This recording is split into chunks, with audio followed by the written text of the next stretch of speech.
friends, jai Swamani. Today I am discussing new question. Exercise 2.2 question number 7. हमने exercise 2.2 के अगले दो questions काम किए हैं. एक क्वेश्चन था जिसमें x बार y बार की परफेक्ट वैल्यू मिल गई थी. एक क्वेश्चन था जिसमें x बार y बार की वैल्यू परफेक्ट नहीं मिली. इसे हमने डायरेक्ट कैलकुलेशन कर लिया, डायरेक्ट मेथड xy मेथड के साथ. आज उसी तरह का एक क्वेश्चन है लेकिन उसमें थर्ड कैटेगरी है, वो हमें देखना है. From the following information of the age of blood pressure, find correlation coefficient between age and blood pressure. तो correlation coefficient यानी कि R की वैल्यू आपको फाइंड आउट करनी है. Between age and blood pressure यानी कि two variables अवेलेबल है, age and blood pressure. two variables को हम assume कर लेंगे. age को हमने x assume कर लिया, ब्लड प्रेशर को हमने y assume कर लिया. अब हमें काम क्या करना है? नॉर्मल क्वेश्चन जो हम काम करते हैं, पहले हमें मीन काम करना है. मीन काम करने के लिए पहले हम देख लेते हैं कितने वेरिएबल्स अवेलेबल हैं. There are two variables. उसमें इंफॉर्मेशन कितनी है? 1 2 3 4 5 6 7 8 इंफॉर्मेशन अवेलेबल है. तो यहां लिख लेते हैं small n is equal to 8. And mean काम करने के लिए formula x bar is equal to sigma x upon n. Sigma x यानी कि x का टोटल कर लो और n के साथ डिवाइड कर लो. x का total 58 plus 55 plus 65 plus 52 plus 48 plus 68 plus 62 plus 56. उसका टोटल 464 डिवाइडेड बाय 8 यानी कि 58 years. Average y bar mean काम करो तो y bar is equal to sigma y upon n. y का टोटल करना है, डिवाइड करना है 8 के साथ. 144.13. x बार y बार जो परफेक्ट वैल्यू नहीं है, x बार इंटीजर वैल्यू है लेकिन y बार फ्रैक्शनल वैल्यू है, तो यहां हम x बार और y बार की फार्मूला यूटिलाइज नहीं कर सकते. आप यहां अमाउंट देख सकते हो, अमाउंट की वैल्यू थोड़ी ज्यादा है तो हम डायरेक्टली xy करने जाएंगे तो डिफिकल्ट हो जाएगा. x और y को डायरेक्ट आप मल्टीप्लाई करके कैलकुलेशन कर सकते हो लेकिन वो डिफिकल्ट हो जाएगा. तो हम क्या करेंगे? शॉर्टकट मेथड यूज करेंगे. शॉर्टकट मेथड में क्या करना है? वही फॉर्मूला है n xy वाली, लेकिन उस फॉर्मूला में x की जगह पे हमें लिखना है u और y की जगह पे लिखना है v.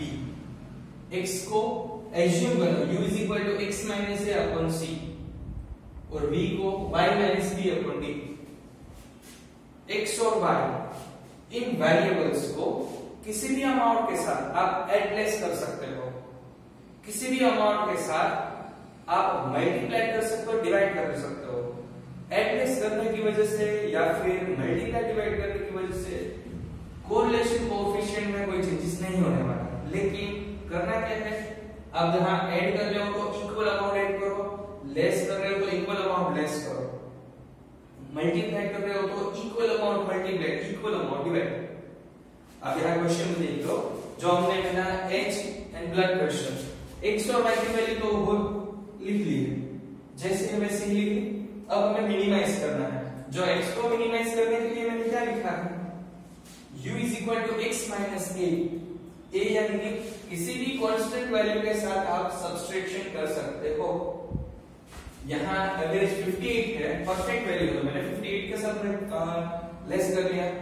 ऐसा जरूरी नहीं इसे 58 साथ लेस करो, 60 के साथ भी लेस कर सकते हो, लेकिन नियर अबाउट मीन के साथ मैंने लेस कर लिया.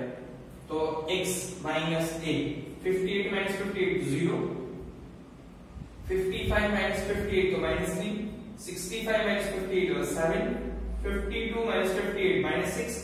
लेस करके टोटल कर लिया, sigma u is equal to 0. इसी तरह y की वैल्यू को भी मिनिमाइज करना है. y माइनस b, b आप क्या ले सकते हो? जो y bar is equal to 144.13 है, मैं 144 ले सकता हूं, लेकिन मैंने अगले बोला ना कि 58 60 कुछ भी ले सकते हो, नियरेस्ट मीन लेना है. इसलिए इस बार मैं 150 लेस कर रहा हूं. कैलकुलेशन इजी रह जाएगी. 150 लेस करना है. 130 minus 150 minus 20, 150 minus 150 0, 150 minus 150 0, 150 minus 150 minus 20, y की वैल्यू में से 150 कांस्टेंट वैल्यू मैंने लेस कर लिया, यहाँ कांस्टेंट 58 लेस कर लिया, ये u और v ये वैल्यू मैंने मिनिमाइज कर लिया।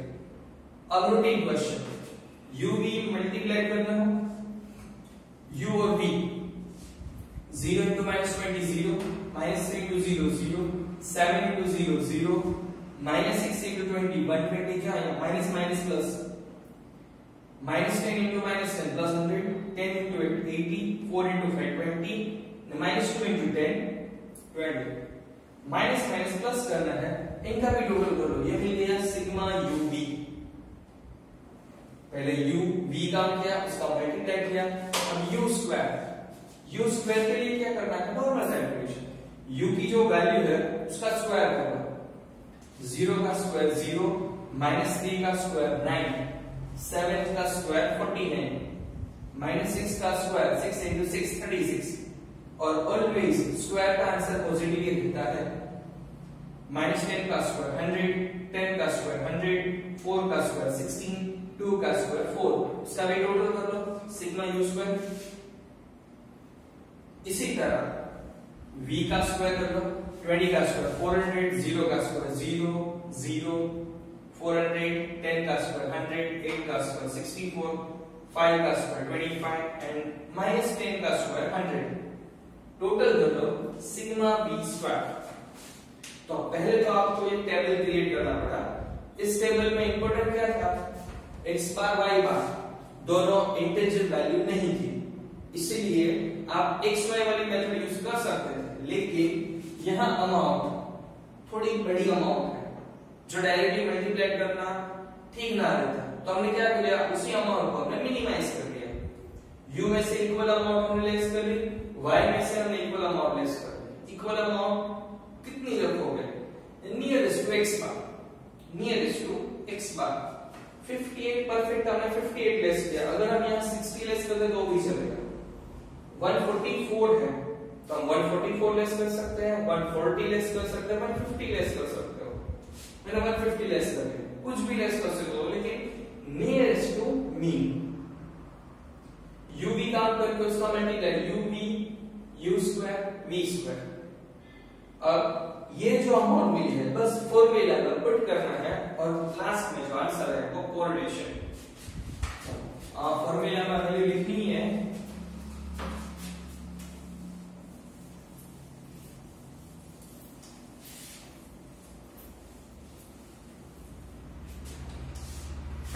तो मैंने फॉर्मूला लिख ली है, अब से फॉर्मूला में वैल्यू पुट कर दो, n is equal to 8 sigma u v 340, sigma u 0, sigma b -47, 8 sigma u square 314। यहां जो क्वेश्चन है वही लिखना है, sigma u square 314 minus sigma u all square, sigma u यानी कि 0 square, n is equal to 8 sigma v square 1089 sigma v all square, तो -47 स्क्वायर। अब कैलकुलेटर की हेल्प से कैलकुलेशन कर लो, 340 into 8 2720, 0 के साथ मल्टीप्लाई करोगे आंसर 0 ही रहेगा, या -0, 314 into 8 2512, 0 स्क्वायर यानी कि -0, यहां कैलकुलेट कर लो, 1089 into 8 8712 minus 47 square 2209। स्क्वायर करोगे तो आंसर पॉजिटिव ही रहेगा, लेकिन ये जो आगे माइनस की साइन लिखी हुई है वो डायरेक्टली हमने माइनस लिख दिया। अब यहां कैलकुलेशन कर लेते हैं,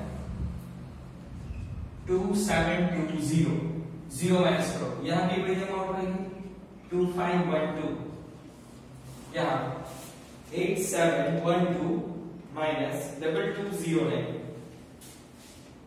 6503।